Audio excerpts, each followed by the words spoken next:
मीठे बच्चे, तुम्हें पुरुषार्थ कर एयर कंडीशन की टिकट खरीद करनी है। एयर कंडीशन टिकट लेना अर्थात माया की गर्म हवा अथवा वार से सेफ रहना। प्रश्न, तुम बच्चों को महाविनाश का दुख होगा या नहीं?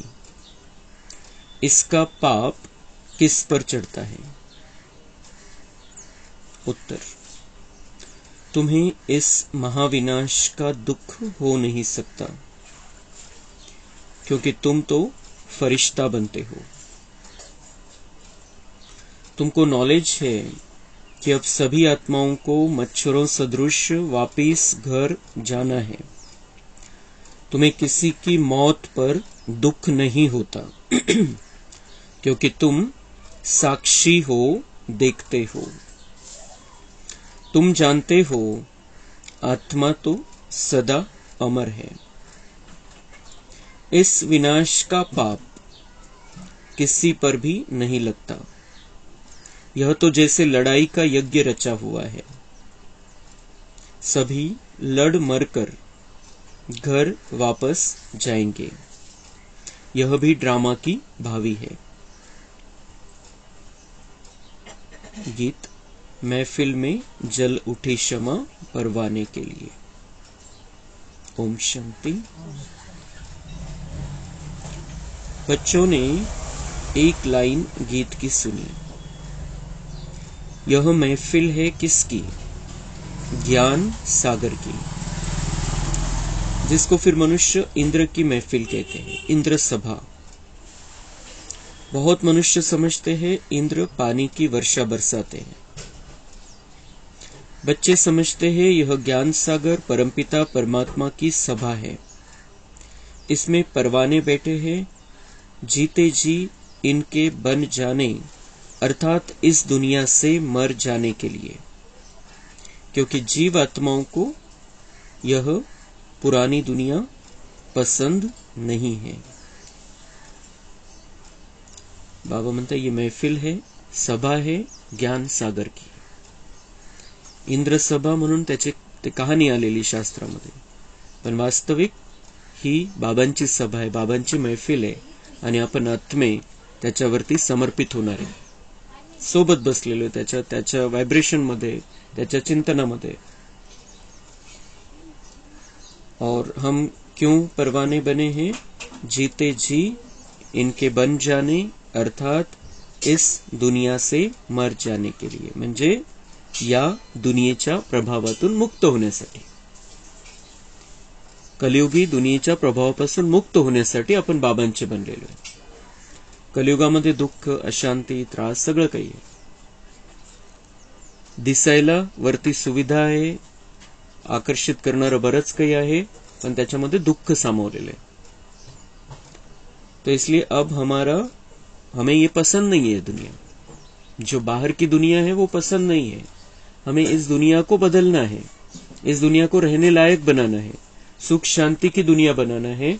इसलिए हम अब जैसे की इस दुनिया से मर गए, या दुनियेच्या प्रभावापासून मुक्त झालेलो आहे आणि बाबांचे बनलेलो आहे। बाबा म्हणता जीव आत्माओं को यह पुरानी दुनिया पसंद नहीं है। इसमें सब एक दो से लड़ते रहते हैं। बाप कहते हैं मैं स्वर्ग स्थापन करता हूं, शांती राहिलेली नाहीये। बाबा म्हणते यहाँ पे एक दो से सब लड़ते रहते, कोणत्या ना कोणत्या प्रकारची लढाई आहे, कोणत्या ना कोणत्या विकाराचा प्रभाव है, और इसलिए हमको ये दुनिया पसंद नहीं है। भले काही शांती वाटत असेल कुठे, पण मनामध्ये गडबड चाललेली सगळ्या प्रकारची। इसलिए हमें यहाँ की दुनिया पसंद नहीं, यहाँ के वाइब्रेशन पसंद नहीं, हमें इस दुनिया को बदल देना है। बाप कहते हैं मैं स्वर्ग स्थापन करता हूं। तो बच्चों में भी नंबरवार है, कोई पुखराज परी, कोई नीलम परी है, नाम तो बहुत है। तो बाबा म्हणतात ती तुलना केलेली आहे शास्त्रामध्ये, पुखराज परी, कोणी नीलम परी, इंद्राची सभा तिथं। बाबा म्हणते ही तुमची वास्तविक तुमच्यामध्ये जी तुमची जी स्थिती आहे त्यानुसार तुम्ही त्या वेगवेगळ्या परीच्या रूपामध्ये तुम्हाला दाखवलं गेलेलं आहे।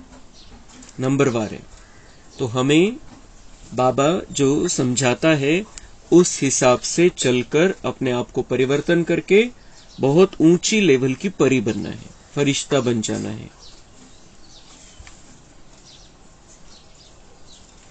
कोई बच्चे अच्छे सेंसिबल बन औरों की सेवा में लग जाते हैं। सेवा पर भी तत्पर कौन होंगे? जो क्षमा पर पूरा फिदा हुए होंगे। यह बहुत बड़ी महफिल है। तुम जानते हो बाबा आत्माओं की महफिल में आया हुआ है, परंतु इनको जो अच्छी रीति जानते हैं वह इनके सम्मुख प्रैक्टिकल में है। इस समय कोटों में कोई ही जानते हैं। जो परवाने हैं वही जानेंगे। जो फिदा हो जाते हैं बाबा के बन जाते हैं। बाबा म्हणता है कि बाबा को भी सभी उस तरीके से नहीं पहचानते जैसा बाबा है। यहां पर भी बाबा आया है आत्माओं की महफिल में, हमें फरिश्ता बनाने के लिए आया है, लेकिन पहचानने में, उसका बनने में, उसका बनकर रहने में बाबा म्हणता नंबर है। तो हमें संपूर्ण रीति से बाबा पर फिदा हो जाना है। यह तो समझाया गया है, यह है जीते जी मरना। बाबा मैं आपका हूं, बाबा मैं आपका हूं, मनापासून स्वीकारणं। पहले हम आपके पास अशरीरी रहते हैं, फिर यहां आकर शरीर लेते हैं। हम बाबा के हैं, परम धाम में बाबा के हमारे अपने घर में रहते हैं। हम अशरीरी है, वहां पर कोई हमारा शरीर नहीं है। हम आत्माएं ओरिजिनल अशरीरी है और परमात्मा के बच्चे हैं और परम धाम के रहने वाले हैं। स्वतःला हे समजून सांगायचे कि मैं कौन हूं, मैं आत्मा हूं। ये शरीर भी मैंने यहां पर आकर लिया है, इस स्टेज पर आने के बाद पार्ट बजाने के लिए। ते शरीरच इथं घेतलेलं आहे, शरीर सुद्धा आपण तिथून घेऊन आलेले, तर माझं काय मग इथं? हे फक्त एक पार्ट बजावण्यासाठी मिळालेले शरीर आहे, मिळालेले वेगवेगळ्या प्रकारचे साधन आहे आणि वेगवेगळ्या प्रकारचे पार्टधारी आहे, त्यांच्यासोबत पार्ट बजावायचं आहे। पण मूळ मी कोण आहे? मी अशरीरी आहे, शरीर सुद्धा माझं नाही, तर शरीराच्या द्वारे जे काही मिळालेलं आहे ते माझं कुठून झालं मग? तो ये है बाबा पर समर्पण कि मैं निराकारी ज्योति बिंदु हूं और उसी स्थिति में मुझे फिर से वापस लौटना है। ओरिजिनल स्थितीमध्ये, मूळ स्थितीमध्ये परतायचंय आपल्याला। इथल्या विस्तारामध्ये जर आपण जास्तच विस्तृत करत गेलो स्वतःला, स्वतःच्या भावनांना, स्वतःच्या विचारांना, इथल्याच हिशोबाने विचार करायला लागलो तर कसं बनणार आपण? ते त्या सारमध्ये, त्या ओरिजिनल स्थितीमध्ये कसं पोहोचणार? म्हणून बाबा म्हणते ये जो है इस तरीके का समर्पण चाहिए।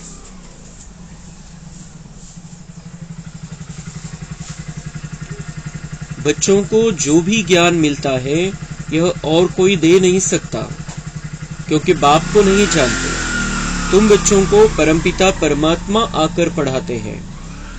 गाया हुआ है सभी वेद शास्त्र आदि गीता के पत्ते हैं। सब मनुष्य मात्र इस मांडवे में किसके पत्ते हैं? इस देवी देवता धर्म से ही सब निकले हैं। इसलिए तुम झाड़ के चित्र में देखेंगे कि शुरू में पत्ते नहीं है, पत्ते बाद में ही होते हैं, तो उन्हों को ऊपर दिखाया हुआ है। फाउंडेशन देवी देवता धर्म का है। पहले थूर एक होता है, फिर उनसे टाल टालियां निकलती है, फिर पत्ते। बच्चों की बुद्धि में है कि यह विराट मनुष्य सृष्टि के धर्मों का झाड़ है। कहते हम सब आपस में रह सकते हैं, परंतु आपस में ठक ठक कितनी है। लड़ाई आपस में चलती ही रहती है, जैसे कि लड़ाई का यज्ञ रचा हुआ है। कहा न कहा लड़ते झगड़ते रहते। बाबा म्हणते ये झाड़, इसमें अनेक धर्म निकले, बाद में शाखाएं निकली, फिर उसमें अनेक आत्माएं हैं, वो पत्ते के रूप में है। हम देवी देवता धर्म की आत्माएं जड़ में है, फिर उसके तने में है, और बाद में ये सारी टाल टालियां निकली है। लेकिन हम भी उसमें, उस टाल टालियों के पत्तों में आ गए हैं। अभी द्वापर के बाद हम भी किसी न किसी धर्म में कन्वर्ट हो गए, पण आपण मुळामध्ये देवी देवता धर्माची आत्मा आहे। तो बाबा म्हणते ये कहते हैं कि हम सब एक रह सकते हैं, दुनिया वाले कहते हैं की एक रह सकते हैं, एक राहायला पाहिजे, आपण एक व्हायला पाहिजे, आणि अनेकतेसाठी काय काय चाललेलं आहे गोंधळ. वेगवेगळ्या प्रकारचे आरक्षण, वेगवेगळ्या प्रकारचे धर्माधर्मामध्ये मतभेद, हे सगळं चाललेलं आहे. आणि एकीकडे म्हणतात की हम सब एक है. तो बाबा म्हणते आपस में ठक ठक कितनी है, लड़ाई आपस में चलती रहती, जैसे की लड़ाई का यज्ञ रचा हुआ है. बाबा म्हणते त्यांनी लढण्याचा यज्ञ रचलेला आहे, मी या सृष्टीच्या महाविनाशाचा यज्ञ रचलेला आहे.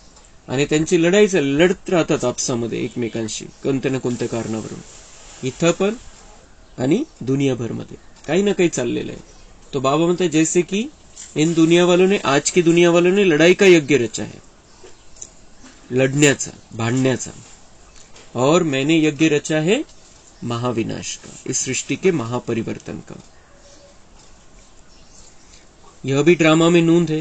पण बाबा म्हणते जे काही होतंय त्याला स्वीकारा मनापासून. ड्रामा में नोंदा हुआ है, दोष किसी का भी नहीं है. जो कुछ भी हो रहा है ड्रामा में नोंदा हुआ है, और जो कुछ भी गड़बड़ी होती है, खराबी होती है, उसके बाद ही उसकी अंतिम अवस्था में वो खराबी पहुंचती है और फिर अच्छाई आती है. इसलिए जो कुछ भी हो रहा है बाबा म्हणते ड्रामा में नोंदा हुआ है, तुम्ही त्याचं लोड नका घेऊ. युक्ति ऐसी करते हैं कि आपस में लड़ मरे.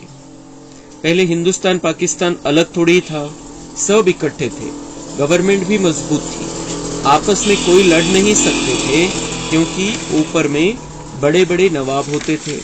जैसे सारी दुनिया के लिए यूएन आदि बड़ी बड़ी कमेटी है, परंतु इन सब के लिए धनी धोरी तो कोई है नहीं, दो टुकड़े हो गए हैं. दुख वृद्धि को पाता ही रहता है, एक दो को मारते ही रहते हैं. ड्रामा में देखो कैसा राज है, एक दो से लड़ेंगे तो बाप पर थोड़ी पाप लगेगा. हम साक्षी हो देखते हैं, तुम जानते हो सब लड़कर खत्म ही हो जाने वाले. बाबा म्हणतात ज्याचा त्याचा हिशोब, कर्माचा हिशोब, ज्याला जसे संकल्प येतात, ज्याच्या मनामध्ये जसे विचार येतात, ज्याला कोणी काही विचार तसे भरून देतो मनामध्ये, तर त्यानुसार त्यांचं ते चाललेलं आहे. बाबा म्हणताय चार्जिंग कम हो गई है आत्मा की, तो वो गडबडी करते रहते. बाबा म्हणते मेरे पे थोडी पाप लगेगा. असं नाही की बाबांनी विनाश घडवून आणला, बाबांनी हे केलं, बाबांनी ते केलं. वो तो ड्रामा अनुसार ये सारी बातें होती है. बाबा म्हणते मुझ पर पाप नहीं लग सकता है. असं नाही की बाबांनी हे जादू केली आणि एखाद्या ठिकाणी विनाश घडवून आणला. ते सगळं ड्राम्यानुसार, तसेच जे व्हायब्रेशन मिळत आहे 5 तत्वांना पण, आणि एकमेकांच्या आपसामध्ये जे कर्माचे हिशोब आहे त्यानुसार ते करतात. बाबा म्हणतात मेरा दोष नहीं है, मुझे पाप नहीं लग सकता है. बाबा येऊन आपल्याला सत्य सांगतो की असं असं होणार आहे, या आपसामध्ये लढणार आहे, हे 5 तत्व तमोप्रधान होणार आहे आणि त्यामुळे महाविनाश होईल. बाबा हे सत्य सांगतो आपल्याला येऊन, पण यातलं काहीही बाबा नाही करत की अब यहाँ पर इनका झगडा होना चाहिए, इथं दंगल झाली पाहिजे आता म्हणजे मरतील सगळे, इथं भूकंप झाला पाहिजे म्हणजे मरतील सगळे. ही अशा प्रकारचे बटणं बाबाकडे नाहीये. वो सिर्फ एक प्रेरणा मिलती है आत्माओं को, जो विनाश वाले हैं उनको प्रेरणा इस तरीके से मिलती है कि आता नको, आता हे संपायला पाहिजे, सब कुछ खत्म कर देना है. या अशा प्रकारची त्यांना प्रेरणा मिळते, कारण आपले व्हायब्रेशन तसे होत जातात कि हमें इस दुनिया को बदलना है, हमें अब शांति चाहिए. ये जो वाइब्रेशन उन तक पहुंचते हैं वो शांति के लिए फिर गडबडी करते हैं की काहीतरी हे संपून टाकायला पाहिजे तेव्हा शांती होईल. तर म्हणून बाबा मध्ये हा ड्रामा आहे, दोष कोणाचाही नाही आणि मलाही त्याचं पाप लागत नाही, कारण बाबा बसून हा कार्यक्रम नाही करत.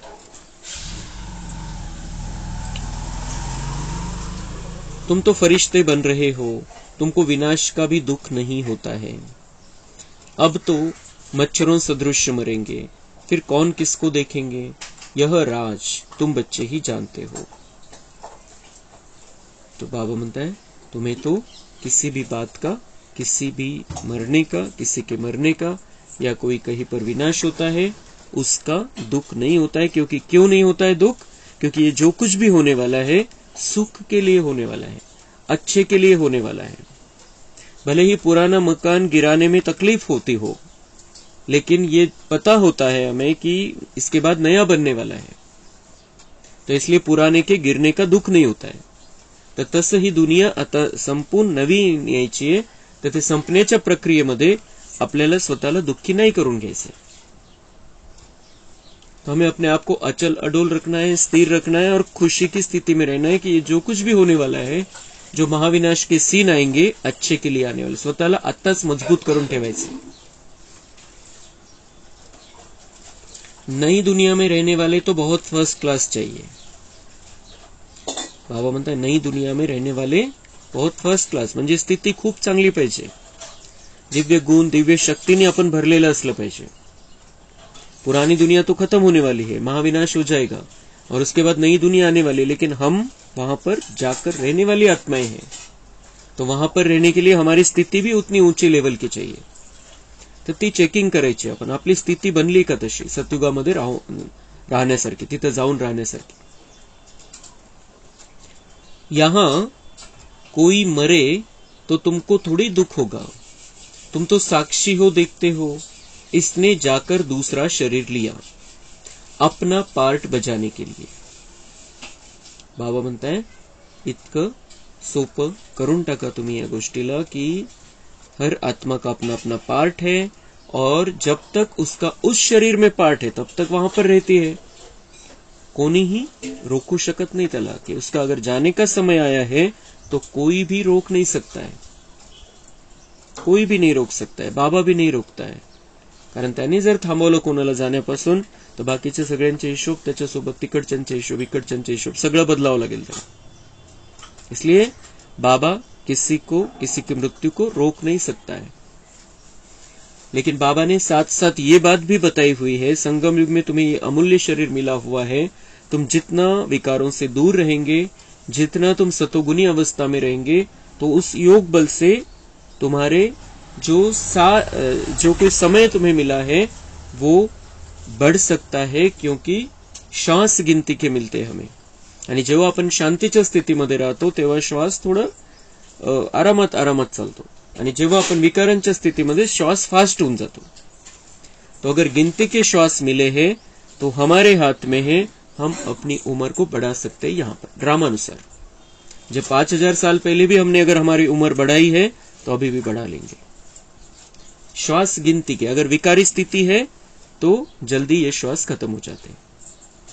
म्हणून हे आपण योगाच्या स्थितीमध्ये राहून, बाबांच्या आठवणीमध्ये राहून आपल्या जीवनामध्ये परिवर्तन घडवून आणू शकतो. मृत्यूचा समय पण आपण लांबवू शकतो.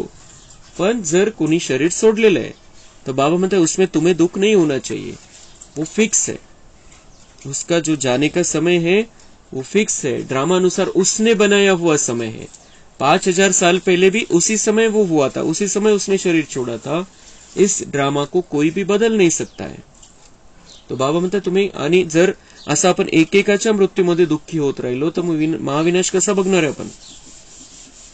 त्यावेळेला हजारो लाखो एका वेळेला जातील.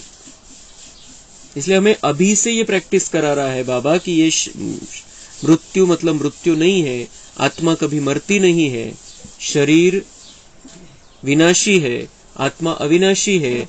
मृत्यु मतलब इस आत्मा ने यहां का शरीर छोड़कर वहां दूसरा शरीर ले लिया, वहां चली गई पार्ट बचाने. बाबा म्हणते ही सेटिंग करा बुद्धीमध्ये, म्हणजे मग जो महाविनाशामध्ये इतकं भयंकर सीन बघावे लागतील आपल्याला समोर, टेन्शन नाही येणार. कोणाच्याही मृत्यूची घटना, त्याची बातमी ऐकली आपण तर आपल्याला दुःख होऊन जातं, परेशान होतो का आपण चेक करायचंय का आपण स्थिर राहतो. ठीक है, ड्रामा चली गई आत्मा, यहां से चली गई, उसे अब मुझे सुख शांति देनी है. चली गई, अब दुख करके तो आने वाली नहीं है. अगर हम दुख करेंगे तो उस तक दुख के वायब्रेशन जाएंगे. हे सगळं आपल्याला बाबांनी सांगितलेलं आहे, रिपीट केलेलं आहे बऱ्याच वेळेला. पण ज्यावेळेला प्रत्यक्ष ती घटना होते त्यावेळेला आपण ते विसरून जातो.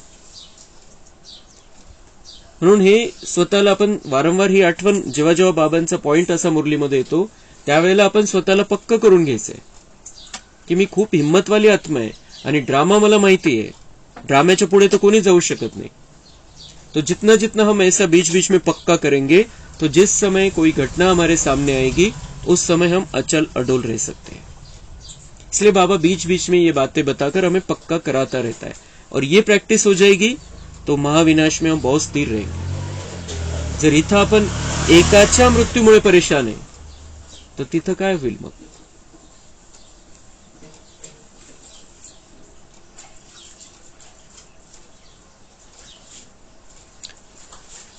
तुम्हारे में भी सब निश्चय बुद्धि नहीं है। गृहस्थ व्यवहार में रहते पांव से चोटी तक अब खुशी का पारा चढ़ रहा है, फिर कोई का कम कोई का जास्ती, कोई का फिर पाई का भी नहीं चढ़ता, जैसे आटे में नमक। भावंदा जितके निश्चय पक्का तितका आनंद जास्त. जर आनंद कमी आहे याचा अर्थ निश्चयच कमी, तुमचा विश्वासच कमी माझ्यावरती, ड्राम्यावरती, तुम्ही देवी देवता बनणार आहे याच्यावरती विश्वासच कमी आहे तुमचा. तो किसी का निश्चय कितना है, किसी की खुशी कितनी है. बाबा म्हणते किसी की खुशी कितनी है, जैसे आटे में नमक. आटे पिठामध्ये मीठ टाकतो तेवढाच आनंद झालेला आहे संगमयुगामध्ये येऊन. आणि संगमयुगामध्ये येऊन एक सेकंद सुद्धा दुःख नाही पाहिजे आता आपल्याला. ही स्थिती बनवायची आपली.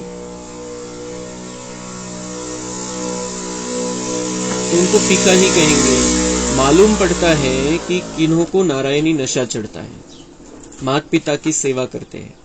ऐसे नहीं गृहस्थ व्यवहार में रहे सेवा नहीं कर सकते, वह तो और ही जास्ती सेवा करेंगे, और ही जास्ती माँ बाप का नाम भी बाला करते हैं. गृहस्थ व्यवहार में रहकर कमल फूल समान अचल अडोल बनकर फिर औरों को भी बनाते हैं, तो उन्हों की महिमा जास्ती है. बाबा म्हणते समर्पित होणाऱ्यांपेक्षा तुम्ही घरामध्ये राहणारे सुद्धा घरामध्ये राहा, पवित्र राहा, कमळाच्या फुलासारखे राहा, विकारांपासून दूर रहा. तो बाबा म्हणता है तुम अपने माता लौकिक माता पिता का नाम भी रोशन कर सकते हो कि ये तो देवता है, ये तो तुम्हारे घर में देवता ने जन्म लिया है. बाबा म्हणता है तुम्हारे अपने लौकिक शरीर के माता पिता का नाम भी रोशन कर सकते हो, और घर में रहते हुए पवित्र रहते हो, कमल फूल के समान रहते हो, पति पत्नी साथ में रहते हुए पवित्र रहते हो. तो बाबा म्हणता है तुम भगवान का नाम भी रोशन करोगे कि भगवान कैसी शक्ति देता है, जिसके लिए सन्यासी घर से भागना पड़ता है उनको, फिर भी वो विकारों से मुक्त नहीं हो सकते.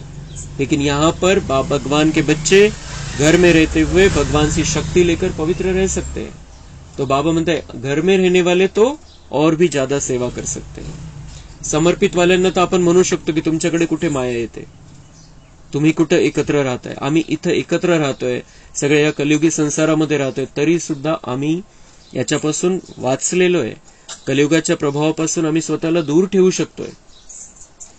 तो बाबा म्हणता है कि ये जो है तुम्हारे मार्क्स ज्यादा है समर्पित वालों से. आपल्याला हा चांस दिलेला आहे बाबांनी कि घर गृहस्थ में रहते हुए कमल फूल के समान रहो और ऊंचे से ऊंची पोजीशन को प्राप्त करो. पुरुषार्थ कर ऊंच पद पाना है. रिजर्व कराया जाता है ना first class air condition. Air condition में कभी गर्म हवा नहीं लगेगी. तुमको कोई भी इस दुनिया की गर्म हवा अर्थात माया का वार न लगे, इतना मजबूत होना चाहिए. तो बाबा म्हणतात जसं रिझर्वेशन करतात विमानामध्ये, रेल्वेमध्ये, काही स्लीपर असतं, काही फर्स्ट क्लास, काही सेकंड क्लास आणि एक असतं एसी. तर बाबा म्हणतात तुम्ही आता स्वतःसाठी एसीचं तिकीट रिझर्व करून घ्या, रिझर्वेशन काढा एसीचं. तो एसी का टिकट, सतयुग के एसी का टिकट, मतलब हम एक तो महाराजा महारानी बनेंगे या फिर हम उनके राजघराने में आएंगे. राजघराने में आना भी कम बात नहीं, बाबा ने बताया हमें. राजघराने में आना भी एसी जैसा है. आणि तिथलं एसी मध्ये जर जायचं असेल, तिथल्या राजघराण्यामध्ये जायचं असेल, महाराजा महाराणी पद प्राप्त करायचं असेल, तर इथल्या एसीचं तिकीट घ्यावं लागेल संगम युगातले. संगम युग में यहां पर एयर कंडीशन होना चाहिए. आत्मा की स्थिति बहुत शांत, बहुत स्थिर होनी चाहिए. बाबा म्हणतात एसी डब्बा असतो, एसी कोच असतो, म्हणजे तिथं काय असतं, गरम हवा लागू शकत नाही. तर तसं बाबा म्हणतात इथं जर एसी असेल, आत्मिक स्थिती तुमची एसी सारखी असेल, तर मायेची गरम हवा तुम्हाला लागणार नाही, बाहेरचा प्रभाव, कलियुगाचा प्रभाव तुमच्यावरती होणार नाही. तो उसके लिए हमें अपनी चेकिंग करनी है. जर इथं एसी लावायचं आहे, मायेच्या गरम हवेपासून, म्हणजे विकारांचा प्रभाव, काम विकार, क्रोध, लोभ, मोह, अहंकार, काहीतरी आपण तणावामध्ये येऊन गेलो, कोणाविषयी तरी ईर्ष्या वाटतेय, द्वेष वाटतोय, ही मायेची गरम हवा है. तो अगर उससे बचना है तो हमें चेकिंग करनी पड़ेगी, अंदर कितनी स्थिरता है, अंदर कितनी शांति है. या कोई परिस्थिति आती है कोई मुझे कुछ अपमान करने वाला बोलता है, मेरी वैल्यू नहीं रखता है कोई, तो उस समय मेरा स्वमान खत्म हो जाता है. क्या स्वमानची स्थितीमध्ये राहणं म्हणजे एसी मध्ये राहणं. सगळ्यात सोपी गोष्ट जर सांगायची तर स्वमानच्या स्थितीमध्ये राहणं म्हणजे इथल्या एसी मध्ये राहणं, संगम युगातल्या. कि मैं कौन हूं? मैं भगवान की चुनी हुई आत्मा हूं. मैं महान देवात्मा हूं, सतयुग की देवात्मा हूं. मैं भगवान के नयनों का नूर हूं. मैं मास्टर सर्वशक्तिवान हूं. मैं शांति दूत हूं. मैं शांति का फरिश्ता हूं. जर या स्वमानच्या सीट खाली गेला आपण की मायेची गरम हवा लागणार. कोणत्या ना कोणत्या स्वमानमध्ये आपण राहायचे, तर ती एसी चालू आहे मध्ये. नहीं तो कोई कुछ बोल देगा, कोई कुछ हमारा अपमान करेगा, मान नहीं देगा हमें, कुछ ना कुछ उल्टा सुल्टा बोलेगा, कुछ ना कुछ टॉन्ट मारेगा और हम परेशान हो जाएंगे. क्यों परेशान होते हैं? क्योंकि हमने अपने स्वमान को भुला दिया. भले कोणी कसं बोलेल, आपल्याला गोडी गोडीत त्याला घ्यायचंय, प्रेमाने त्याला स्वीकारायचंय, उसका पार्ट, उसका डायलॉग, और हमें उसको प्यार से जवाब देना है. उसको प्यार से जवाब देना है की तुम्ही जे म्हणताय तसं नाही, असं आहे. खूप प्रेमाने बोलायचं आपण. तो अगर ऐसा नहीं करते, इसका मतलब माया की गर्म हवा में हम आ गए हैं, एसी बंद हो गया है अंदर का.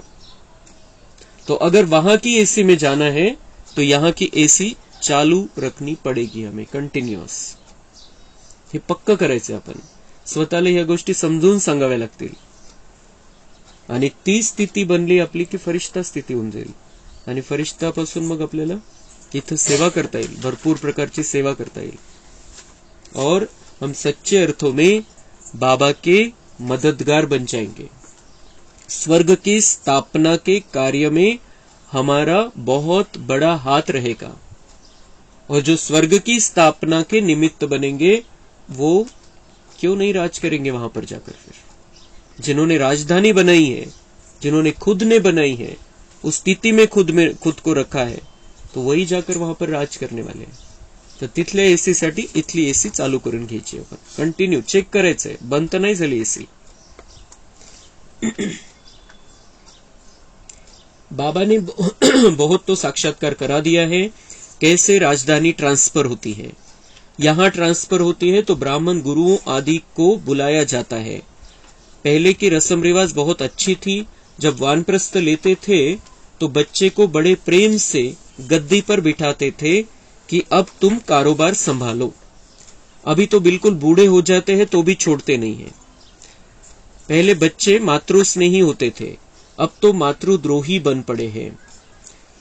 बाबा म्हणते सब कुछ अभी पहले से बदल गया है. मां को भी चोटी पकड़ बाहर निकाल देते हैं.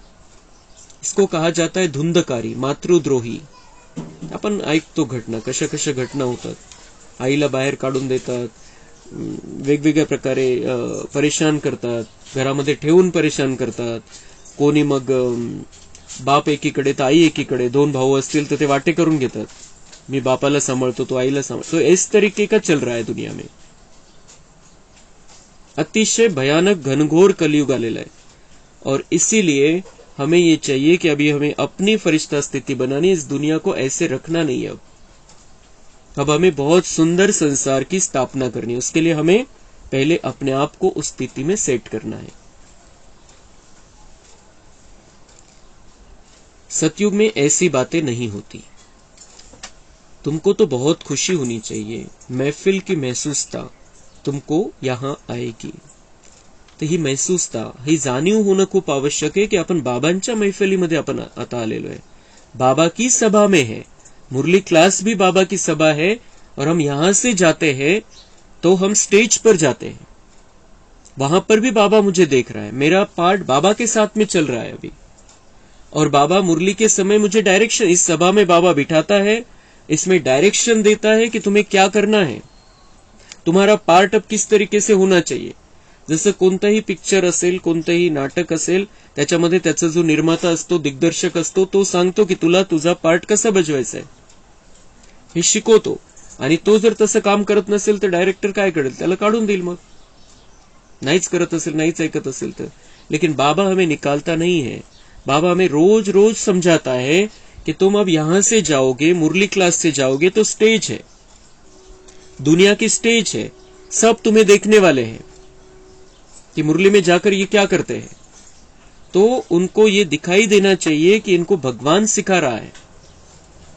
जैसे बाबा मार्गदर्शन करता है मुरली में, वो सारी बातें हमारी प्रॅक्टिकल में होनी चाहिए। असं नाही की इथलं इथं संपलं, मुरली संपली, सगळं संपलं। लेकिन वो जो, इसलिए बहुत ध्यान से हमें मुरली को सुनना है कि क्या क्या डायरेक्शन बाबा ने दिया, आज मुझे कैसा पार्ट बजाना है, आणि तसाच पार्ट आपल्याला या मग दुनियाच्या स्टेजवरती आपण जातो इथून, तर तसाच पार्ट बजावायचा है। तो वो खुश होगा, डायरेक्टर जो है हमारा बाबा, वो खुश हो जाएगा कि हम उसके कहे अनुसार पार्ट बजा रहे हैं।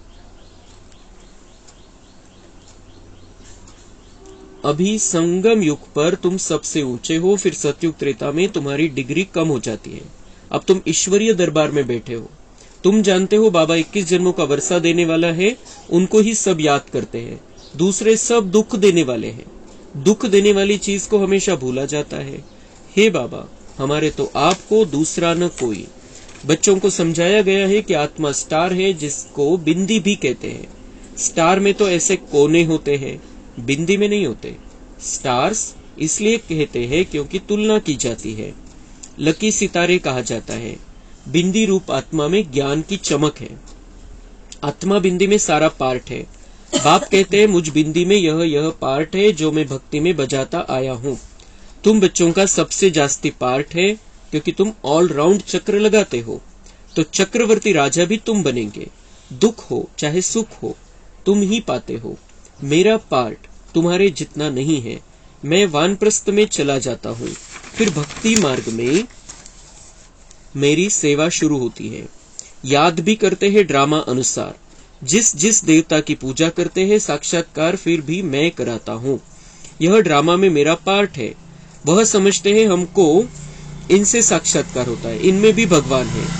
समझते हैं गणेश से साक्षात्कार हुआ तो गणेश में भी परमात्मा है। इससे ही सर्वव्यापी का ज्ञान उठा लिया है। और तुम सब बच्चे कहते हो हम सब बाबा को याद करते हैं, अर्थात सब में बाबा की याद है। तो इसमें भी सर्वव्यापी समझ लेते हैं। बाप कहते हैं मेरे याद में भी सब नंबरवार पुरुषार्थ अनुसार रहते हैं। जितना जो याद करेंगे उतना विकर्म विनाश होंगे। बाकी आत्मा तो हर एक में अपनी अपनी व्यापक है। मैं कोई बच्चे में भी प्रवेश कर किसका भी कल्याण कर सकता हूँ। परंतु उन्होंने फिर उल्टा अर्थ कर दिया है। ड्रामा में वह भी नून है। ड्रामा अनुसार सबको पार्ट मिला हुआ है। तो अब बच्चों की महफिल में बाप बैठे हैं। अब बच्चों की महफिल में बाप बैठे हैं। जो मुझे जानते हैं मैं उन्हों के बीच में ही शोभता हूं। बाकी जो जानते ही नहीं उस महफिल में बैठ क्या करेंगे। तुम भाषण आदि करते हो तो बहुत आते हैं, उनकी क्षमा के साथ महफिल नहीं कहेंगे। क्षमा के साथ महफिल तो यहां है। कोई फिदा होते हैं फिर और तरफ बुद्धि योग चला जाता है। तो बाबा मतलब बाबा के साथ में बैठे हो, बाबा तुम्हारी महफिल में आता है, तुम्हारी महफिल में शोभता है। बाबा म्हणतात ते दुनियावाल्यांच्या कलियुगी लोकांच्या मध्ये येऊन मी काय करू, मला ओळखणार पण नाही, त्यांना समजणार पण नहीं। तो बाबा बच्चों के बीच में ही शोभता है। लेकिन बाबा अगर हमारे बीच में आता है, उनके पास नहीं जाता है, हमारे साथ आता है, फिर भी हमें ये चेक करना है कि भगवान आता है हमारे लिए, हमारे साथ में बैठता है, उसके वाइब्रेशन में हमें, फिर ऐसे में बुद्धि योग कैसे बाहर चला जाता है, कैसे हम बुद्धि को भटका सकते हैं। और सिर्फ मुरली क्लास नहीं, दिन भर हम बाबा की महफिल में ऐसा समझना है। बाबा आया हुआ है। अगर भगवान जो जिसने हमें चुना है उसके साथ रहने के लिए, वो इतना हमारे ऊपर इतना एहसान किया है, इतनी रहम की दृष्टि है, इतना प्यार करता है, और ऐसा होते हुए भी वो हमको देख रहा है, हम किसको देख रहे हैं। अच्छा, मीठे मीठे सिक्के लधे बच्चों प्रति माता पिता बाप दादा का याद, प्यार और गुड मॉर्निंग। रूहानी बाप की रूहानी बच्चों को नमस्ते। हम रूहानी बच्चों की रूहानी बाप दादा को याद, प्यार, गुड मॉर्निंग, नमस्ते। वहां बाबा वहां, शुक्रिया बाबा शुक्रिया। धारणा के लिए मुख्य सार है। शिव बाबा से मिला हुआ खजाना सभी को बांटना है। अविनाशी ज्ञान रत्नों का दान करके 21 जन्मों के लिए साहूकार बनना है। अपनी अवस्था अचल अडोल बनानी है।